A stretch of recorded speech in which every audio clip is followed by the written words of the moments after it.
Welcome to Housewarming, a fine line documentary series where we're looking at the impact of art in the home by having conversations with artists and their supporters.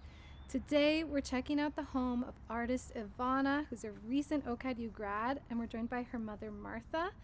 So they have a really interesting family history of artists. It's going to be a really interesting conversation today. Let's get into it. Thank you for coming. Hi.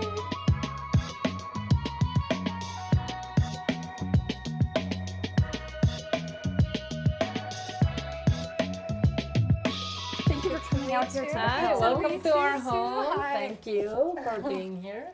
Such a huge, beautiful house too. I'm noticing. Thank you. The first thing I'm drawn to in this space is definitely this piece because it's so colorful. I know. No, the artist is Patricia Espinosa, and she's a Mexican-American artist based in Brooklyn, New York. And she's wonderful. She's one of my mom's best friends, and that's who I stayed with when I was studying at Parsons in 2019, but also recently.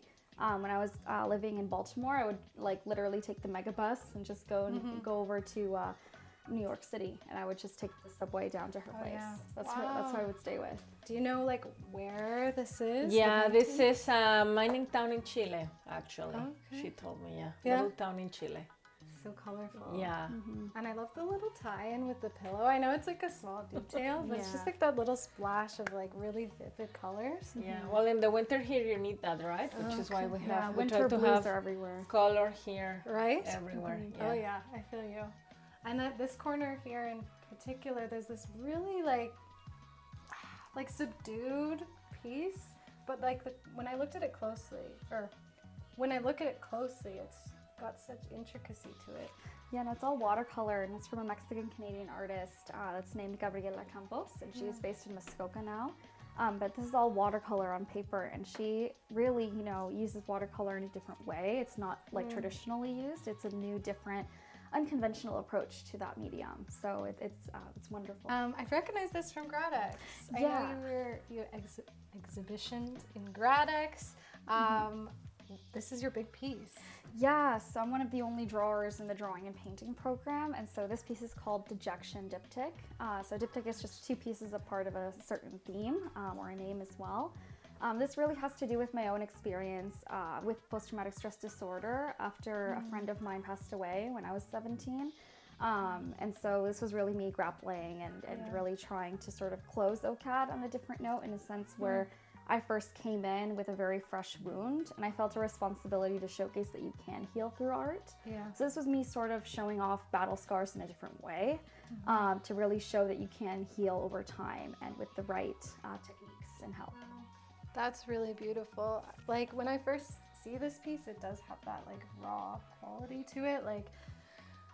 It really comes through, and it's got, I don't want to say a darkness, but with the shadows and everything, there is that sort of, like you said, grappling with something. Yeah, no, and it really touches upon the term chiaroscuro, that is life. So I really wanted to emphasize that and showcase that there are two sides to trauma. Once when you actually experience it, and then how you deal with it after. So this really shows both sides of that. And so for me particularly, what I really love is that eye in particular, on the right-hand side in the black, because that really shows my own response to that trauma. Yeah. Wow. I'm sorry to hear that, but that's a very beautiful piece, and lovely to see what you did with what you were going through. Thank you. You must be so proud of her. I am, yes. Seeing what she's Yes. doing. Wow. Well, I'd love to see more of the house. This is an interesting little corner. Right when you enter your house, you see this.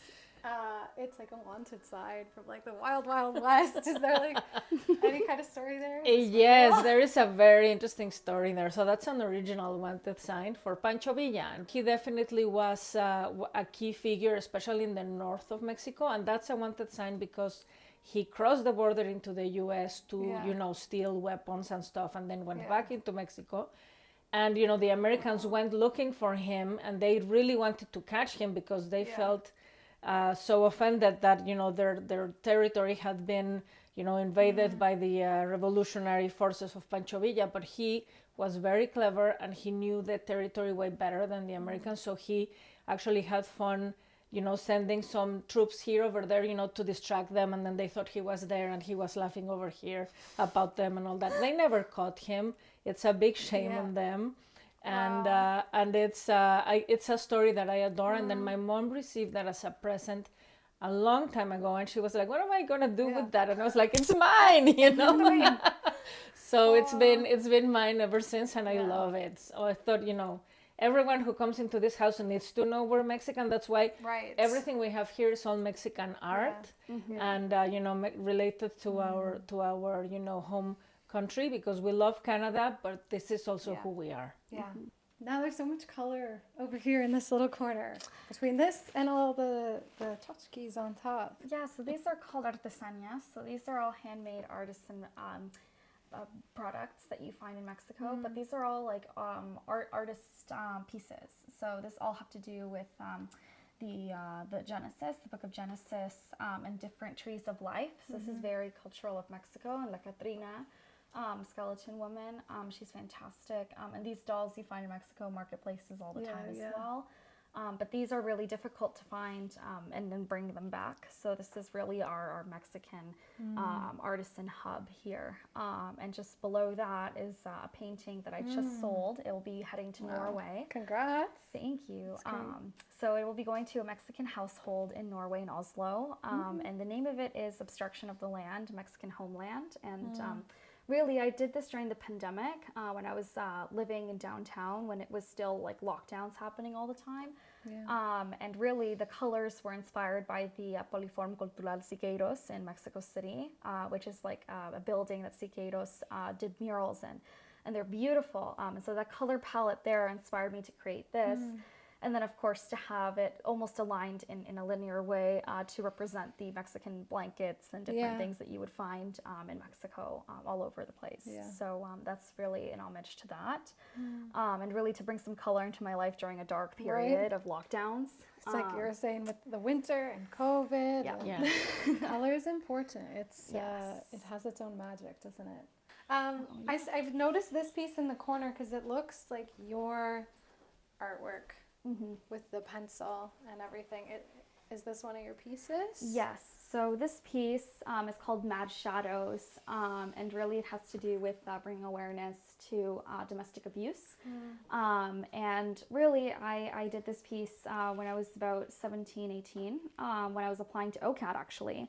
And on the portfolio review day in January, I brought everything with me, and I brought that piece in particular. And the next day, I got an email saying that the portfolio portion had been waived, I had been accepted, and that I was given the Mercedes-Benz Financial Services Scholarship. That's amazing. Covered my whole tuition, so it was really amazing.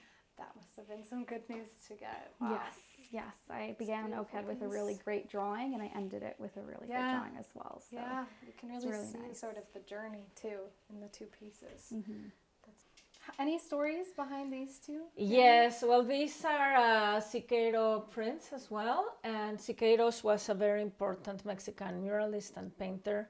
And these belong to my dad, and I actually bought those from him. I didn't snatch them like that. We bought them just last year. I bought them. We bought them from him because he's a huge art collector and lover and everything. But those, I grew up looking at those, and I miss them. So I asked him, "Can I please, buy them from you?" And then he was like, "Okay." So we brought them.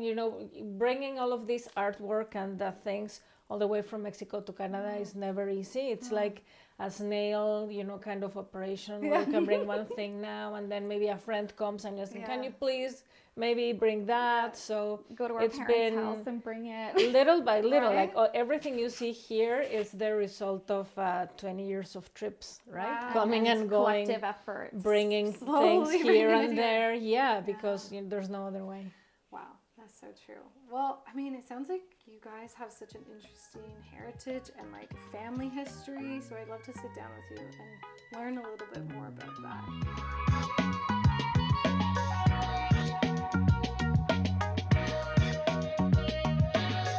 Are you a writer, Martha? I am a writer, a published author, and I started writing and publishing when I was a year younger than Ivana. Wow. And this project here that you're talking about, Yeah. Mother the Verb, is a very special book. I'll show it to the camera. It's an anthology edited by a dear friend and fellow author from Exile Editions, Linda Rogers. She decided to invite different writers and artists to collaborate in this anthology talking about motherhood.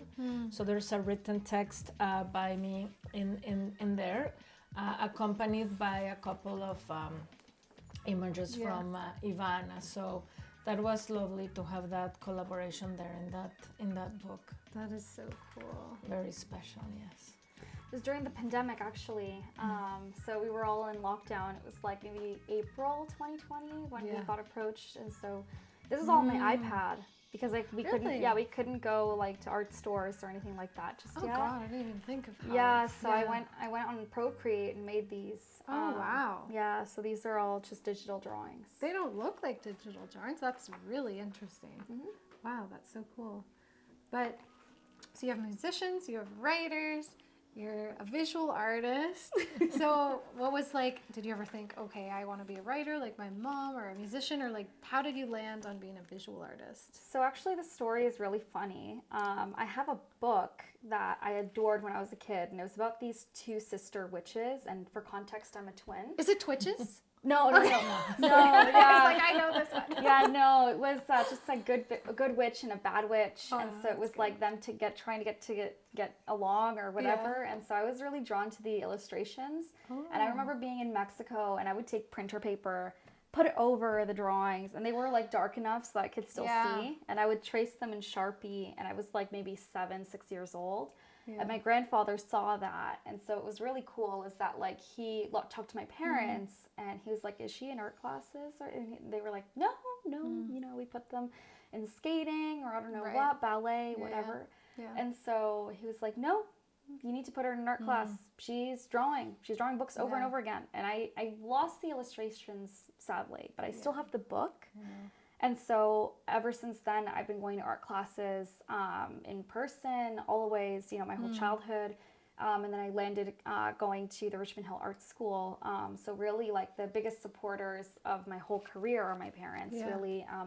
And my grandfather really pointed that out at an early age. So that was really, really fortunate for me. It just, you know, comes full circle from the family really pointing out certain things. But in terms of illustrating and just really drawing, I found it as a really good outlet, especially in high school. And when my friend passed away, that was also a really good thing for me in a sense where like I was able to draw and like have like a visual outlet to let out anger. So I was in mural club. I was doing theater. I was designing sets on my own and actually building them and doing all of that. So the stage really became my oasis. It was like away from the hallways that's about like trenches, and it was really a way for me to just let my creativity explode. So yeah, that was before OCAD. I love like when parents really nourish like an artistic kid, and you have that in your family, but like sometimes like it'll be the opposite for parents, right? They'll be like, no, you shouldn't be going into art. Like, was it important for you to sort of hand that down to your daughter, that appreciation of art? Yes, I think that sadly we live in a society that more and more thinks that the arts are dispensable, that it's a luxury, that it's something that is not to be taken seriously. And then it's very sad because I thought that maybe the pandemic was going to change that mindset, because people survived watching movies and reading books and listening to music, and guess who does that? The same artists that people, you know, usually despise unless they are super famous and rich, right? So because I grew up in a family where, you know, the arts were the backbone and really what sustained us, I know it's possible to do it, and I also know how hard it is. So no one can say it's easy. And obviously there is that uncertainty, but I also think that if the entire world detaches from our humanity, our shared humanity, and we stop nourishing children's thirst for self-expression and for the arts, what we develop is a society full of psychos. There should be a balance between, you know, productivity, which I'm not saying that you shouldn't be productive, you know, between that and the arts. I think that if we don't give food for our soul, we're gonna end up being a very wretched society and nation. I totally agree So with that for me, for my kids, was important to Yeah. give them that outlet. you. No, being an artist here sometimes feels hard in some ways, depending on what you're doing. But like traveling and like your heritage seems like a big part of like what you do with your art and how you honor your art. So speaking of honoring your heritage and honoring your artwork, we actually have, or Ivana has, a little thank you present for you.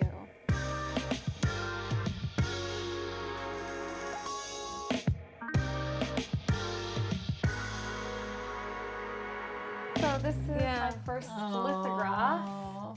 of me and my sister together. We're monoamniotic twins, which is a very rare set of twins.